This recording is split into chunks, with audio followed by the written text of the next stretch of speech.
If you're someone who's aiming to figure out how to build more muscle from the time that you're spending working out, then you're in the right place.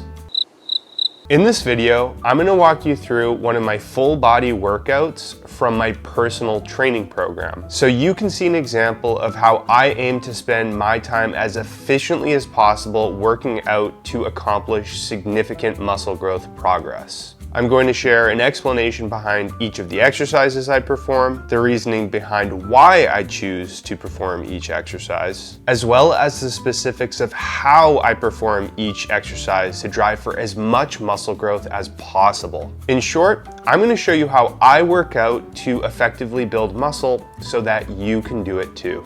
Just do like I do. Step, step, step. If this is our first time meeting, my name is Sam Kaplan. I'm a natural bodybuilder and a physique coach, and I've been pretty fixated on building as much muscle as is naturally possible since I was around 13 years old. Just before we get started, it would mean a lot if you like this video. Each like does a lot to help the support of this channel and to allow these videos to reach more people. Your support means a lot. Thank you in advance. All right. Sit back, relax, and let's dive in. Get ready to meet your maker. First up in this workout is 2 sets of Romanian deadlifts with a rep target of 10. The exercise targets the hamstrings and glutes primarily, but also exposes much of the back musculature to stimulus for muscle growth to boot. For each of my full body workouts, I'll always start with my most demanding technical compound lower body movement first when I'm at my freshest, and that leaves Romanian deadlifts up first for today. The movement is pure hip hinge, where you move completely from the hip joint to raise and lower the weight. One of the primary functions of the hamstrings and glutes is hip extension, thus making this primarily a hamstring and glute exercise. When I do these, I try to keep my midsection super tight and well braced to support my spine and aim to push my hips as far back as possible to lower the weight down to the point where I can feel a huge stretch across the backs of my thighs. In the super deep bottom position, I'll aim to pause for a split second or two, keeping my midsection well braced, and then we'll push my hips forward to raise the weight back up to the starting position. When I'm back at the top starting position, I'll take in another big breath, brace my midsection again, and then rinse and repeat for my next rep. Again. Next up is a flat dumbbell chest press with a rep target of 15 to target my pecs. One of the advantages of dumbbells is that they allow for more depth than standard bench press barbells. And it's likely the case that moving with more depth increases the amount of stimulus you might get when performing a rep. Or at the very least, the added depth can reinforce your mind-muscle connection since the stretch sensation at the bottom of each rep using the dumbbells is quite intense. For that reason, I like to move as deep as possible for every rep with a slight 1 second pause or two in the lowest position before pressing the weight back up. I also flare my elbows quite a bit since that's the positioning that both leads me to feeling simultaneously the most tension on my chest without feeling stress or tension on my shoulder joints. In addition to that, as far as my technique goes, I keep my back arched and think about keeping my chest up.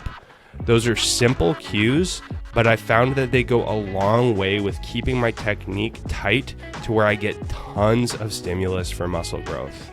Offers good support. It is ergonomically correct. 2 sets on the leg extension machine are up next to hit my quads with a rep target of 20. In contrast to squat pattern movements like barbell back squats, Smith machine squats, hack squats, or leg presses, leg extensions have the potential to hit the rectus femoris, the middle head of the quads, a bit more effectively. But there's a bit of a trick to it. To really smoke the rectus femoris, you'll need to set the seat back as far as it will go and lean back as much as you can.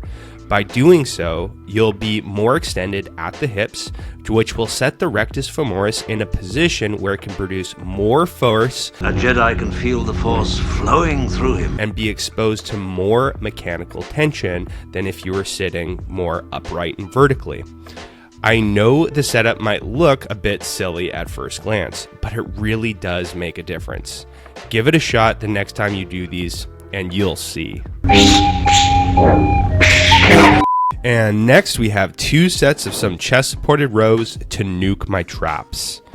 Admittedly, when I look back in hindsight, I think I gave my traps not nearly as much attention in the past as they probably deserved. I don't know half of you half as well as I should like, and I like less than half of you half as well as you deserve. The trap 2s and 3s sit in the mid-upper part of the back and play a massive role in making the back look thicker and more dense. Until the past few years, I spent most of my attention on my lats when training my back, focusing more on exercises like chin-ups, pull-ups, and cable pull-down variations. The traps do assist in those movements, but probably have limited potential to grow compared to the lats. I would still include row movements, but I would mainly think about doing each row variation in ways to bias my lats more than my traps. It finally clicked with me after my last competition season that my back might have the potential to look significantly more impressive if my traps were more developed. So I've been spending extra energy since then trying to develop that part of my physique. Although this machine doesn't look like anything fancy, it's been one of my favorites for hitting my traps. At the bottom position, I don't round my upper back forward much, but I allow my scapula to open up and for my shoulders to protract forward a little bit. Doing so helps me experience a deep stretch sensation in between the back of my shoulder blades, exactly where I want to be feeling tension. Up next is something a little bit out of the box. 2 supersets starting with a dumbbell lateral raise done on an incline bench, followed by a seated dumbbell overhead press to massacre my delts. I know that this lateral raise variation might look a little bit awkward.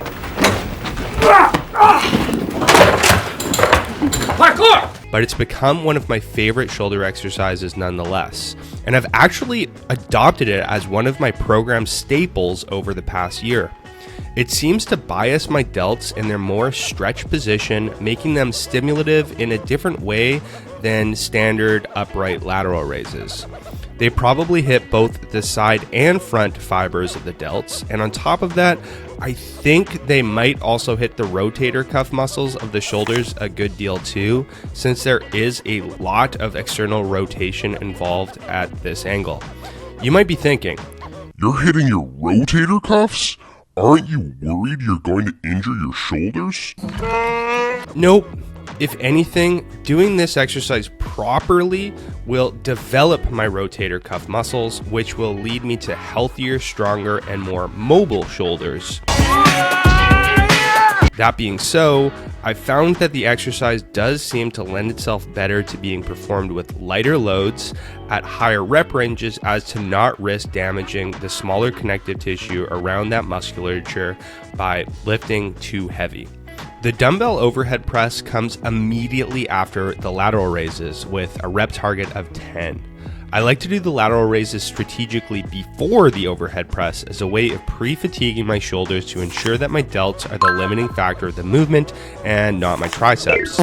The overhead press predominantly does hit the front delt fibers, but by keeping my elbows pushed out to the side, I'm able to really hit my side delts too. My goal is to get bubbly, cartoon-like delts to accentuate the V taper of my physique. And so far, this superset combination seems to be leading me in the right direction of that.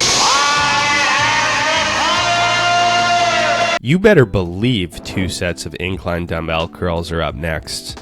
I like these because the incline bench sets my arms in a position to where they're behind my body, which elongates the biceps significantly more so compared to standard upright curls where your arms are at your sides, or preacher curls where your arms are set out in front of you.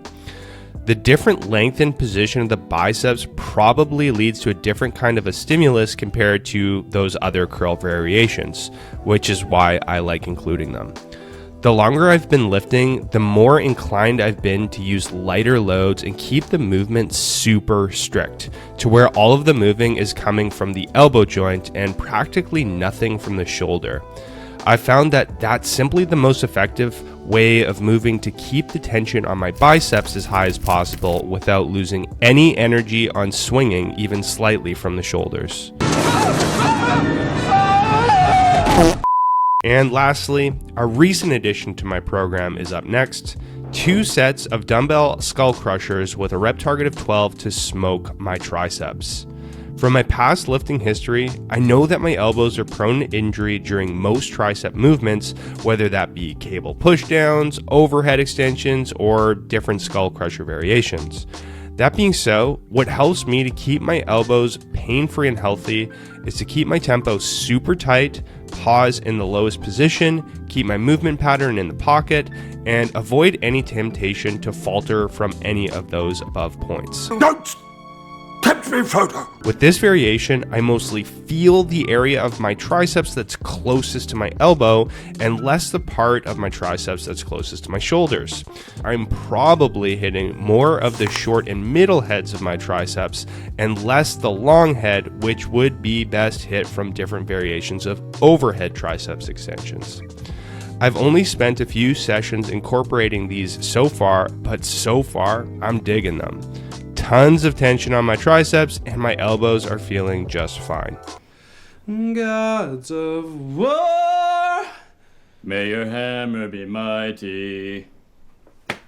And that concludes the workout. It's actually the day 2 workout of my personal full body training program. If you'd like to see my day 1 workout with an action-packed commentary just like this one, I've included the link for that video in the description below for you to go ahead and check out. Anyhow, I hope that this workout has given you some ideas to incorporate into your own quest to building a significant amount of muscle.